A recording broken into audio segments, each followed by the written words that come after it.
Hello दोस्तों, welcome to my YouTube channel. तो दोस्तों, आज अपने एक नई वीडियो में आए हैं।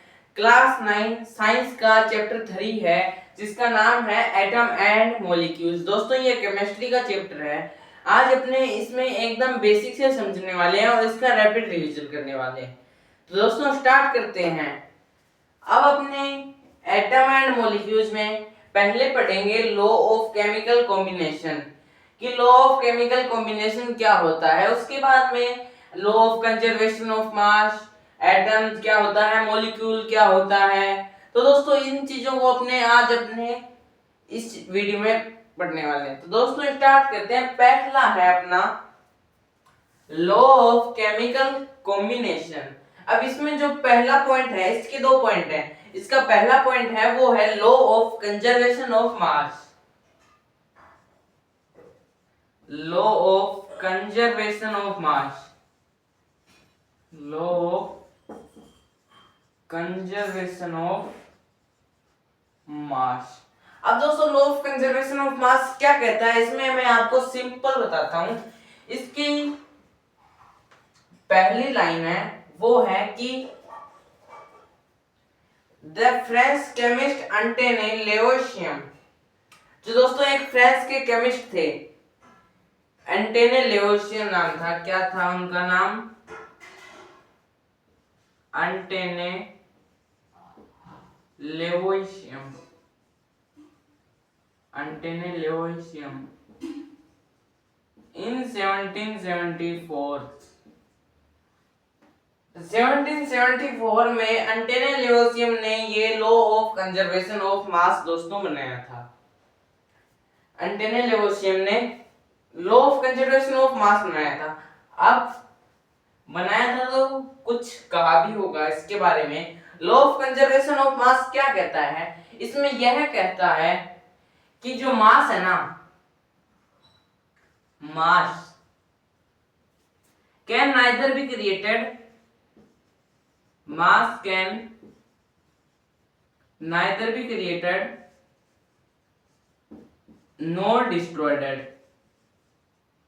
nor destroyed in a chemical reaction, in a chemical reaction।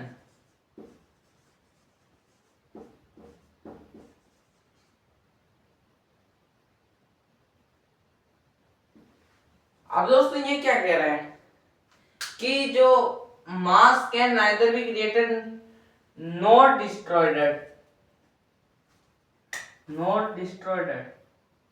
In a chemical reaction. जो मास है ना, उसको ना तो अपने क्रिएट कर सकते हैं और ना ही अपने इसको डिस्ट्रॉय कर सकते हैं, कि ना ही तो अपने मास को बना सकते हैं और ना ही अपने मास को खत्म कर सकते हैं इन ए केमिकल रिएक्शन में। तो दोस्तों, law of conservation of mass किसने बनाया था? तो आप ये लिख सकते हैं कि एंटेने लेवोसियम ने 1774 में law of conservation of mass बनाया था। इसमें कहता है कि मास can neither be created nor destroyed in a chemical reaction, कि जो मास है वो इसको ना तो अपने उत्पन्न कर सकते हैं और ना ही हम इसको खत्म कर सकते हैं केमिकल रिएक्शन में। अब दोस्तों, नेक्स्ट लाइन है any chemical process in a closed substance the object's mass will equal। तो मैं लिख देता हूं any chemical process in a closed substance, any chemical process in a closed substance, in a closed substance the mass reaction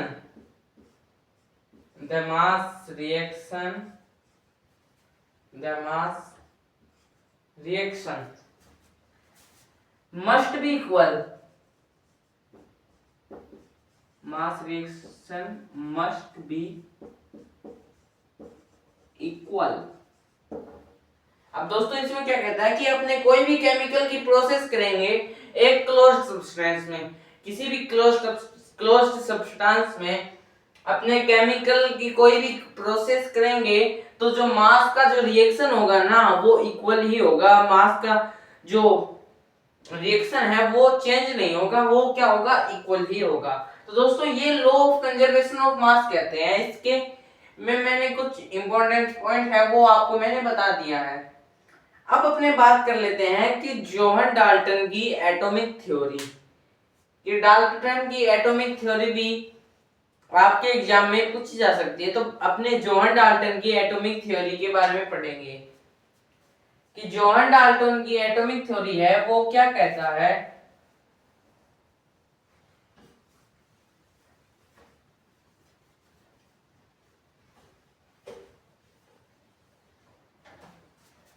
क्या है Johan Dalton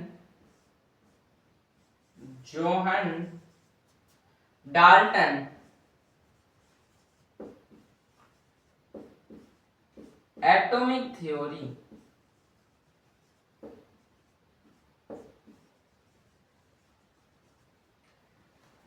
Johan Dalton की atomic theory दोस्तों क्या है,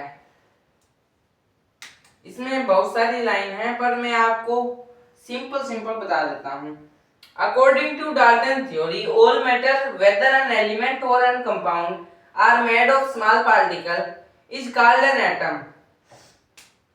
दोस्तों इस चैप्टर का नाम ही एटम एंड मॉलिक्यूल्स है। अब आपने पहले समझ लेते हैं कि एटम है वो क्या होता है। Atom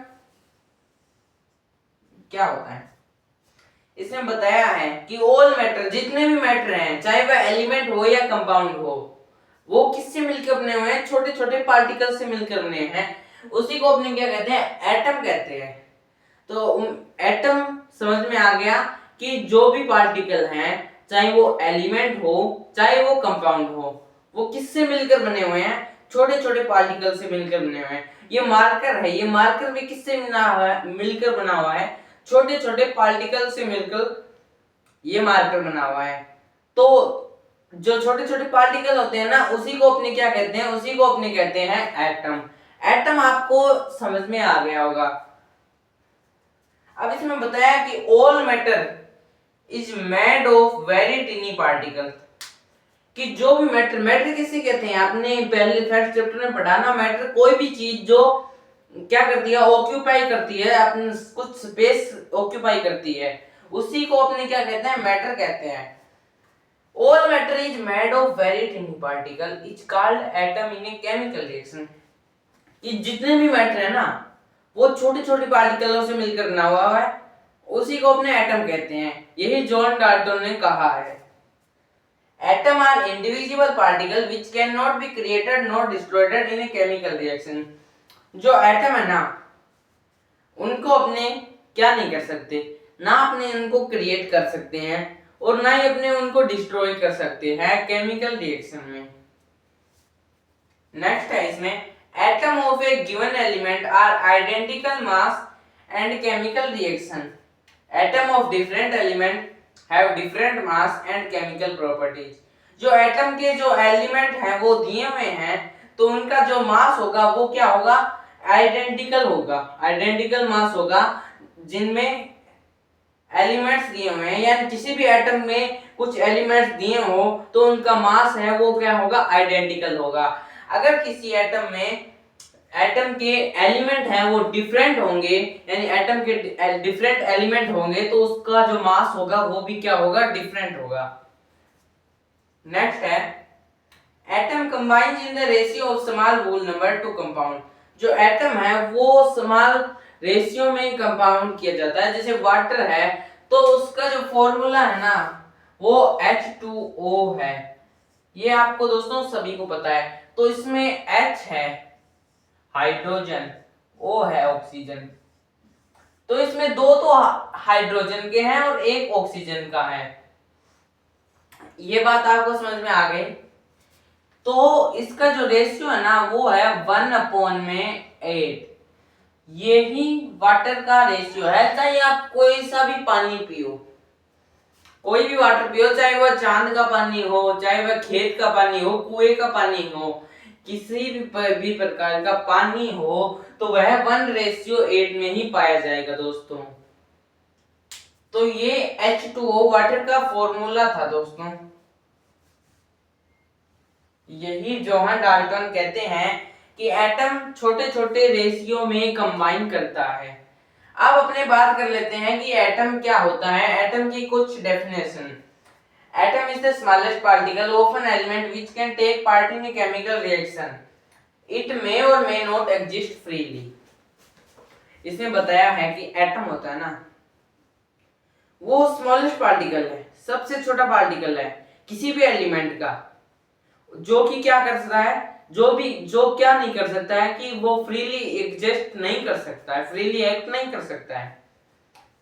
each atom of an element shows all the properties of the element. जो सभी ही एटम होते हैं ना, वो क्या बताते हैं, एलिमेंट्स की प्रॉपर्टीज को बताते हैं एटम। अब बात कर लेते हैं मॉलिक्यूल्स की। मॉलिक्यूल्स क्या होते हैं? The smallest particle of matter, element or compound which can exist in a free act. जो मॉलिक्यूल्स होते हैं ना, वो फ्री एक्ट कर सकते हैं, बल्कि एटम है वो फ्रीली एक्ट नहीं कर सकते हैं। The properties of a substance are the properties of molecules. जो एक सब्सटेंस की प्रॉपर्टी होती है ना, वही मॉलिक्यूल्स की क्या होती है, प्रॉपर्टीज होती है। अब मॉलिक्यूल्स है उनको क्लासिफाइड किया गया है। पहला है मोनाटोनिक।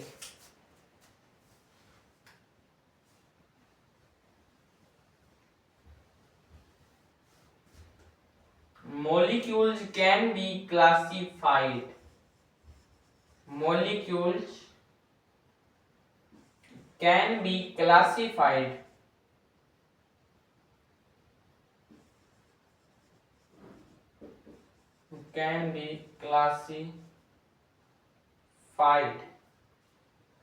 पहला है इसमें मोनाटोनिक मॉलिक्यूल्स, सेकंड है डायटोनिक मॉलिक्यूल्स, ट्राइटोनिक मॉलिक्यूल्स। पहला मोनाटोनिक मॉलिक्यूल्स। मोनाटोनिक मॉलिक्यूल्स क्या होता है?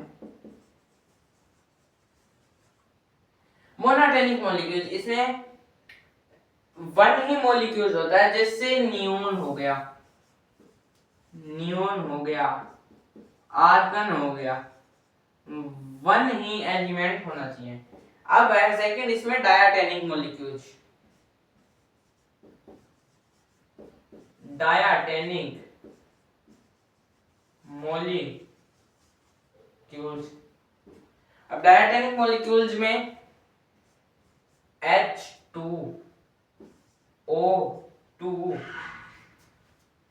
CO2, इसमें जो दोस्तों 2 है ना, वही क्या है, डायटोनिक मॉलिक्यूल्स है। अब ट्राइटोनिक मॉलिक्यूल्स।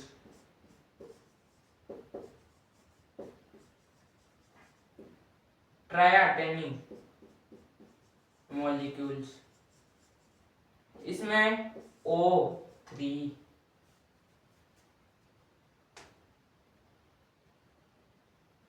CO2। दोस्तों ये ट्राइटोनिक मॉलिक्यूल्स हैं। तो मॉलिक्यूल्स अपने तीन टर्म में क्लासिफाइड कर सकते हैं। पहला है मोनाटोनिक, सेकंड है डायटोनिक एंड थर्ड है ट्राइटोनिक।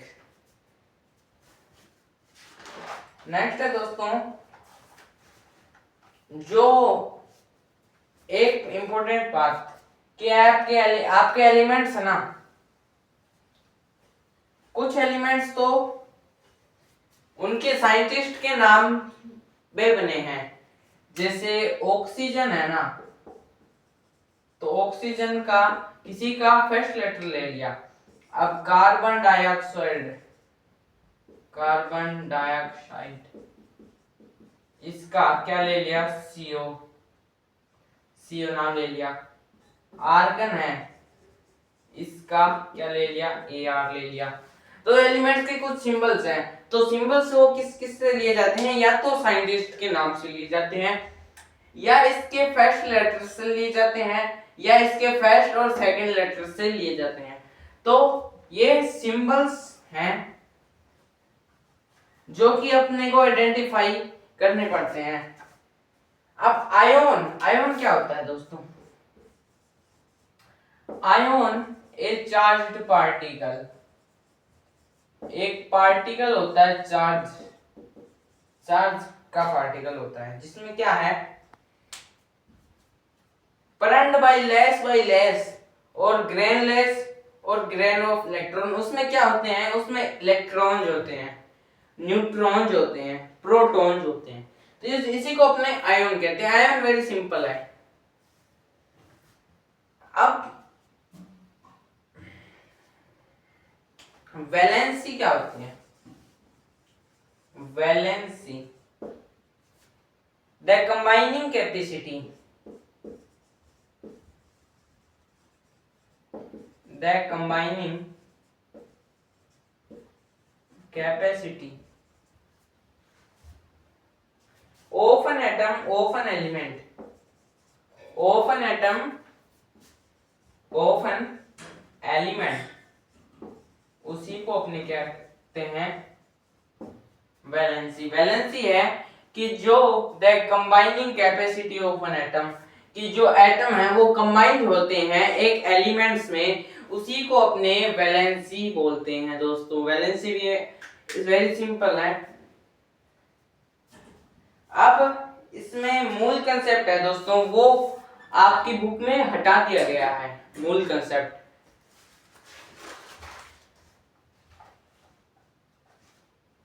अब दोस्तों लास्ट टॉपिक है, उसमें जो एटम की साइज है ना, वो बताया है कि एटम की साइज क्या है। एटम की साइज है, और एटम को मेजर किससे किया जाता है? एटम को मेजर किया जाता है नैनोमीटर से। नैनोमीटर से एटम को क्या किया जाता है? मेजर किया जाता है। और जो एटम की रेडियस है वो है 10⁹ नैनोमीटर। इतनी दोस्तों एटम की रेडियस है। इतना छोटा पार्टिकल होता है एटम। अब दोस्तों एटम को मेजर किया जाता है नैनोमीटर में, और एटम की जो रेडियस होती है वो ये होती है। तो दोस्तों अपना जो एटम एंड मॉलिक्यूल चैप्टर है ना, वो खत्म हो गया है। तो ये रैपिड रिवीजन था, और आपको समझ में आ गया कि law of conservation of mass किसे कहते हैं, एटम किसे कहते हैं, मॉलिक्यूल्स किसे कहते हैं, वैलेंसी किसे कहते हैं, आयन किसे कहते हैं। तो दोस्तों ये सारी चीजें आपको समझ में आ गई होंगी। तो अपने नेक्स्ट वीडियो में मिलेंगे, तब तक के लिए धन्यवाद, थैंक यू।